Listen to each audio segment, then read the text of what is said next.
Welcome to Spectrum News at 12. I am Janice Cobham, coming to you live from the beautiful hills of Ibiako, Iran. Let's take a look at the headlines. President Buhari summons service chiefs for emergency meeting today. National Assembly adjourns plenary till September 20. Plus, President Joe Biden's administration offers convicted Russian arms dealer in exchange for greener land. Details of this stories and more in a moment.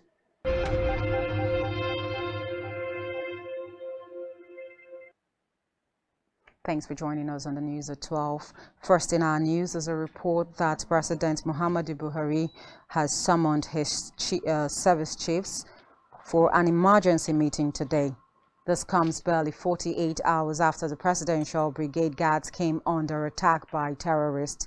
Buhari's senior special assistant on media and publicity, Femi Adesina, confirmed the meeting on Wednesday during an interview with journalists.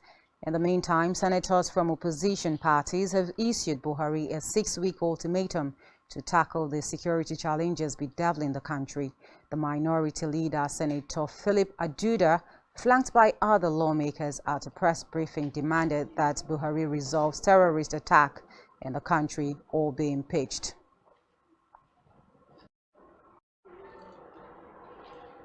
Meanwhile, the presidency has replied to members of the opposition parties who staged a walkout after they moved to serve impeachment notice on President Muhammadu Buhari during Wednesday's plenary. Reports say the impeachment move was hinged on the in-season attacks on Nigerians by dreaded insurgents and the latest threats to overrun Abuja, the nation's capital. However, the members of the opposition party were resisted by some members of the ruling Progressive Congress APC. Reacting to the development, Garba Shehu, special advisor to the president on media and publicity, in a statement criticized the lawmakers, saying determined to be in the headlines, PDP senators are divided and confused. While commending Senate President Ahmed Lawan's refusal on Wednesday to entertain the ridiculous motion to impeach the president, he called for the collaborative efforts of the senators, adding that the President Muhammadu Buhari's administration is committed to finding lasting solutions to the emerging security threats. In another development, the Federal Executive Council (FEC) has approved the 2023 to 2025 medium-term expenditure framework and fiscal strategy papers, setting new parameters ahead of its presentation to the National Assembly. Also, the FEC granted approval for contracts cutting across the Ministry of Works and Housing, Ministry of Aviation, and the National Drug Law Enforcement Agency (NDLEA), summing up to over 17 billion naira.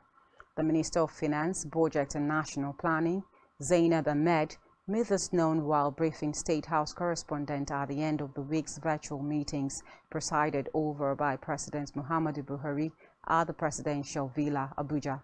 According to her, the ministry got input from the council and will make the adjustments for onward presentation to the National Assembly. On the depletion of the excess crude accounts, the minister said withdrawals from the accounts have always been in consultations with the National Economic Council, adding that the account has not had accruals in the last 4 years because of the volatility of crude oil in the international market.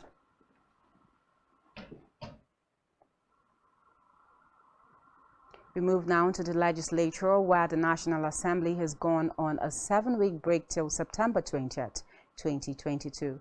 This followed the adjournment of plenary by Senate President Ahmed Lawan and House of Representatives Deputy Speaker Idris Wasey, who called the House attention to the rising insecurity in the Federal Capital Territory, FCT, noting that security is everybody's business. Lawan told security agencies to stop the worsening insecurity across the states, including the FCT. Meanwhile, the lawmaker representing Abia South Senatorial District in the 9th National Assembly, Senator Naya Abaribe, has said that most of the senators of the All Progressive Congress, APC, are in support of the move to impeach President Muhammadu Buhari. According to Abaribe, The lawmakers elected to represent Nigerians can no longer sit and watch while President Buhari crashes Nigeria with insecurity. Recall that senators across party lines, led by the minority leader Philip Aduda, on Wednesday stormed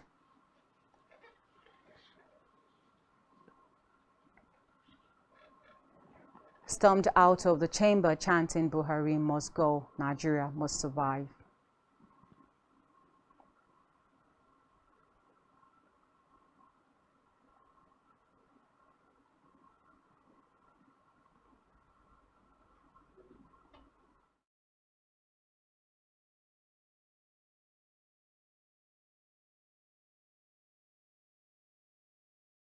In the meantime, the Nigeria's Governors Forum (NGF) has called for the review of the National Water Resources Bill to accommodate the concerns of all states.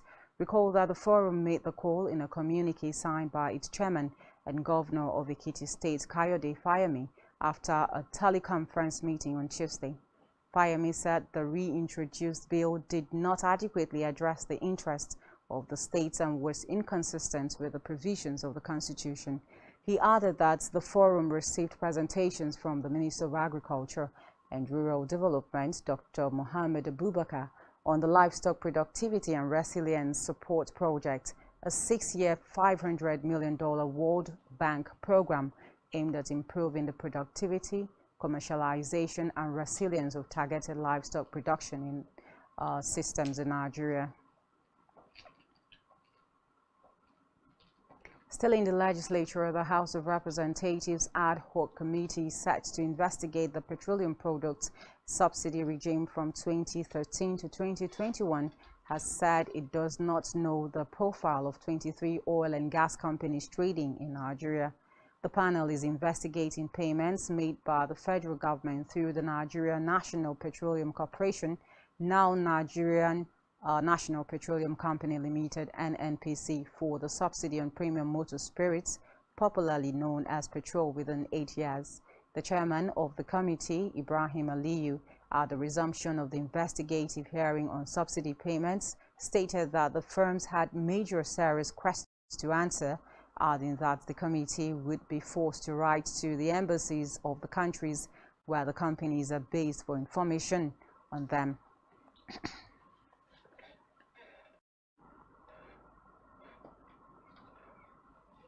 And still from the legislature, the House of Representatives has faulted the alleged omission of Anambra and Enugu states from the ongoing National Agricultural Growth Scheme of the federal government.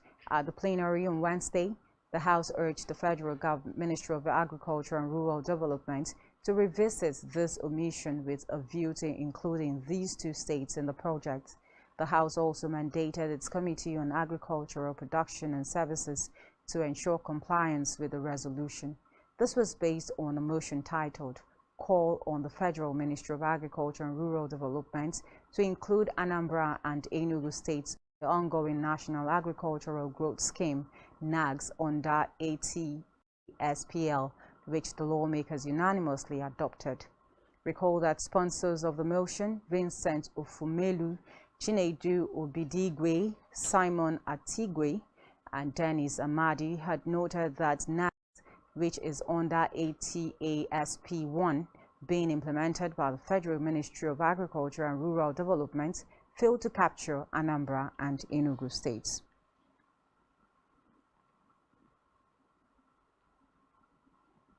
And we move now to security, where gunmen suspected to be bandits last night reportedly launched attack in Owo, headquarters of Owo local government area of Ondo State. The Ondo State Police Public Relations Officer PPROSP Fumilayo Odunlami, who confirmed the incident, stated that some persons were injured in the attack, adding that it was still unknown if the perpetrators were terrorists or merely bandits. Recall that weeks ago, some suspected terrorist attacked St. Francis Catholic Church in the town, murdering no less than 40 worshippers. Meanwhile, the Chairman and Chief Executive Officer of Nigerians in Diaspora Commission, NIDCOM, Abike Dabiri-Erewa, has expressed optimism that justice will be served for the 2 Nigerians killed at the weekend in Canada. The newcomers also commiserated with the families of the slain Nigerians, expressing her deepest condolences with their families and friends. Recall that 22-years-old Chibueze Moma and 25-years-old Tosin Aworoshage were allegedly shot dead on Saturday by gunmen at the Alti Lodge in Vaughan, Ontario, Canada. Meanwhile, the public relations of the Commission, Abdurrahman Balogun, has said the police authorities in Canada have begun to look into circumstances surrounding the callous deaths of the 2 young Nigerians, with the hope of bringing the culprits to book.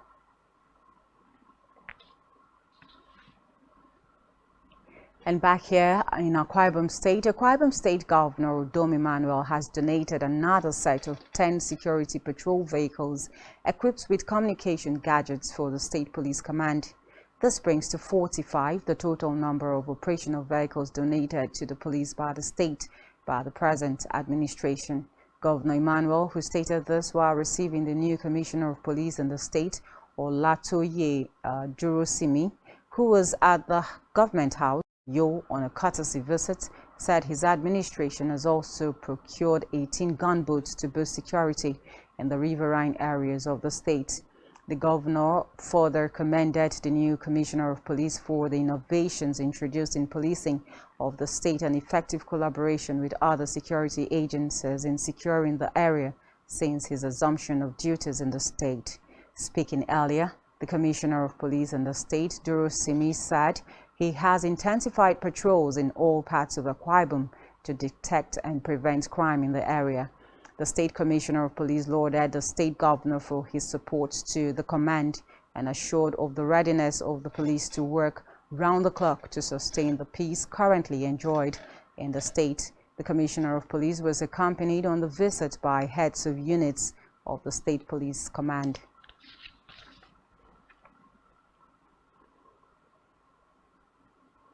To Africa now, where protesters took to the streets for a 3rd consecutive day after at least 15 people were killed and dozens of others injured during the previous 2 days of demonstrations in Congo's east against the United Nations mission in the country.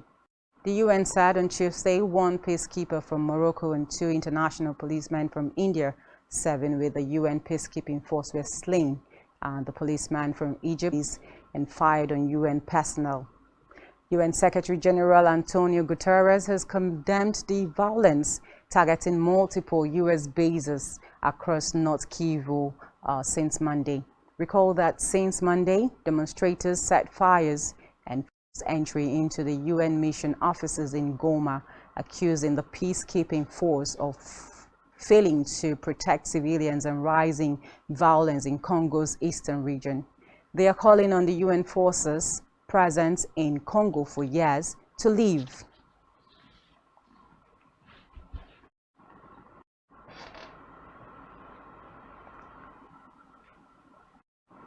Meanwhile, President Macron has arrived in Guinea-Bissau for the first official visit of a French head of state to West Africa.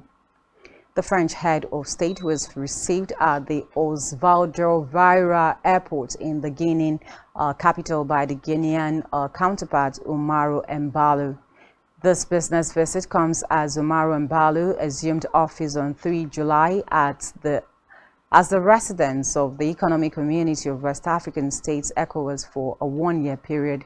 President Macron's visit is highly anticipated as the streets were full. On the foreign scene, after months of internal debate, the Biden administration has offered to exchange Victor Bout, a convicted Russian arms trafficker serving a 25-year U.S. prison sentence, as part of a potential deal to secure the release of 2 Americans held by Russia, Brittany Griner and Paul Whelan. Secretary of State Antony Blinken announced that the U.S. presented a substantial proposal to Moscow weeks ago for Whelan and Griner, who are classified as wrongfully detained, noting that Biden's support for swap overrides opposition from the Department of Justice, which is generally against prisoner trades. The top U.S. diplomat said he intended to discuss the matter on an expected call with Russian Foreign Minister Sergei Lavrov this week, his first conversation with his counterpart since the war in Ukraine began. Meanwhile, Taiwan has held massive Kuang military drills as tensions with China builds. Taiwan's military scrambles indigenous defense fighter IDF jet tanks, while ground troops detonate explosives to stop the advancements. The scenes are part of the week-long Kuang exercises held across Taiwan and its outlying islands until Friday. The annual event has been running since 1984 and involves all branches of Taiwan's military, including its reserve forces, in an effort to boost overall defense capabilities. Reports say this year, the drill has taken on greater significance, growing concerns over China's intention towards Taiwan, a self-governing island that Beijing's ruling Communist Party claims as its own. Still come in the news, Commonwealth Games Birmingham 2022 begins today. To stay with us.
Many thanks for staying tuned. Now to the rest of our stories. On our business news, the Federal Executive Council has approved the leasing of 3 aircraft for the commencement of operations for the new national carrier, Nigerian Air. The Minister of Aviation, Hadi Sirika, disclosed this to State House correspondents at the end of the FEC meeting presided over by President Muhammadu Buhari in Abuja.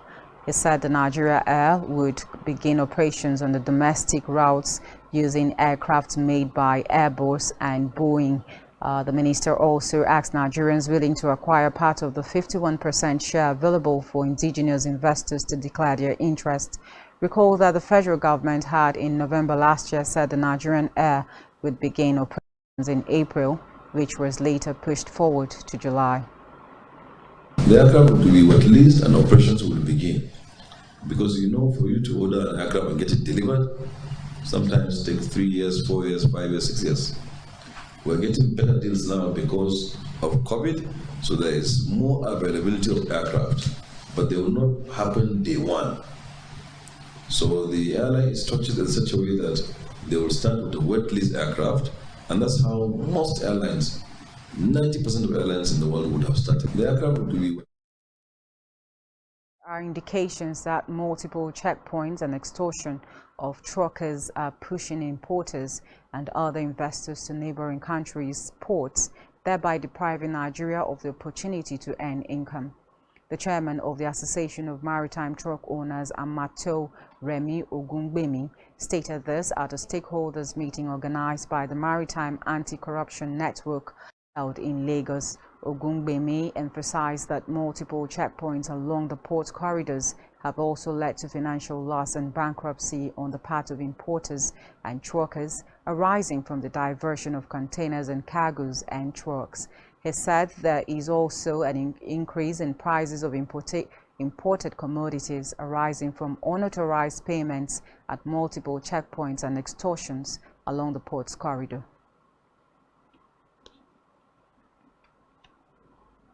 And in health now, the federal government said plans to commence the universal health coverage, which would provide affordable and accessible health care to 83 million vulnerable Nigerians, is underway. The Secretary to the Government of the Federation, Bas Mustafa, disclosed this when the delegation from the World Health Organization, led by its country representative, Dr. Walter Kasadi, alongside the Executive Secretary, National Health Insurance Authority, Professor Muhammad Nasir Sambo, paid him a courtesy visit in his office. The SGF said the signing into law of the National Health Insurance Authority bill by President Muhammadu Buhari has signaled a new lease of life to the health sector, which would make universal health coverage accessible to the vulnerable in every nook and cranny of the country. Meanwhile, World Health Organization County Representative Dr. Walter Kasadi has said the law would make healthcare services accessible to the vulnerable in the society and, by extension, improve the health and economic status of Nigerians. And still in health, the House of Representatives has lamented that Nigeria is losing over $1 billion to the fight against malaria annually. The Parliament is also investigating the federal government's National Malaria Elimination Program for allegedly breaching the country's local content policy and importing mosquito nets without approval. At the plenary on Wednesday, the House unanimously adopted a motion jointly sponsored by 3 of its members, Benjamin Kalu, Yusuf Tanko and Sununu, and Abubakar Dahiru, on the call for intervention in Nigeria's losses in the fight against malaria. In the motion, the lawmakers noted that Nigeria accounts for 27% of malaria cases and 31% of malaria deaths worldwide, with malaria killing no fewer than 200,000 Nigerians and afflicting 61 million others in 2021 alone. In sports now, the years of waiting and preparation has come to an end today as the 22nd Commonwealth Games begin in Birmingham. Birmingham is hosting what is said to be the most expensive sporting event in the UK since the 2012 Summer Olympics in London, which cost $8.8 billion. Meanwhile, Nigeria will be making her 15th appearance at the Games since its debut in 1950 when Joshua Maje-Kudumi won the country's first medal in the high jump event in Auckland, New Zealand. Reports say in Birmingham, the 94-man contingent will be aiming to excel the country's best outing at the 1994 Games in Victoria, Canada, where Team Nigeria amassed 11 gold, 13 silver and 13 bronze medals. Meanwhile, 72 Commonwealth of Nations will be competing in 20 sports, while the opening ceremony today will take place at Alexander Stadium.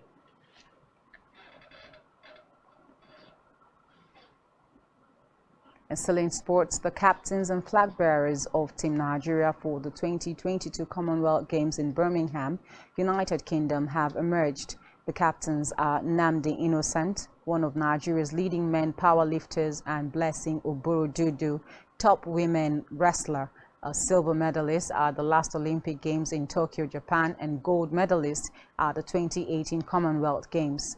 The flag bearers at today's opening ceremony will be Nnamdi Chine Cherim, Prosper and the veteran woman powerlifter who doubles as the record holder in her category, Fumi Oluwafemiayo Folashade. The opening ceremony of the 2022 Commonwealth Games will hold at the Alexander Stadium in Birmingham, United Kingdom from 7:15 p.m. On our entertainment news, popular singer Habib Okikiola, popularly known as Portable, has reacted to his disqualification from the Headies Awards. Recall that organizers of the Headies Award disqualified Portable for threatening to kill his co-nominees. The organizer, in a statement on Tuesday, said Portable was disqualified from its 15th nominee lists to further pass a strong message of not condoning reckless and uncouth statements. Portable was nominated in the Rookie of the Year and Best Street Hop Artist categories. Reacting to the disqualification, Portable, in an Instagram video, said he does not regret his actions.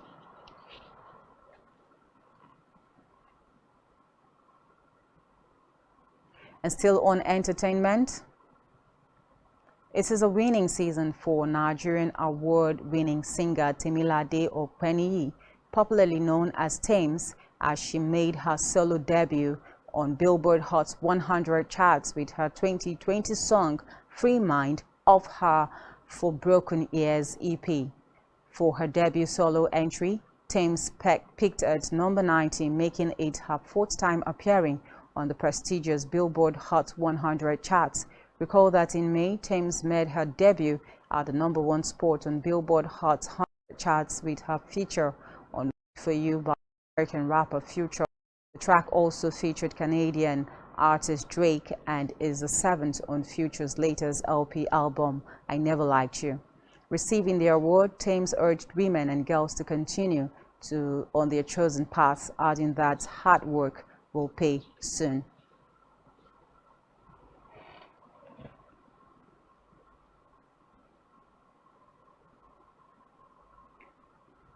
And that's all we have for you at this time. Do well to follow us on all our socials and subscribe to our YouTube page, all of which you can find on our website at spectrumtv.ng.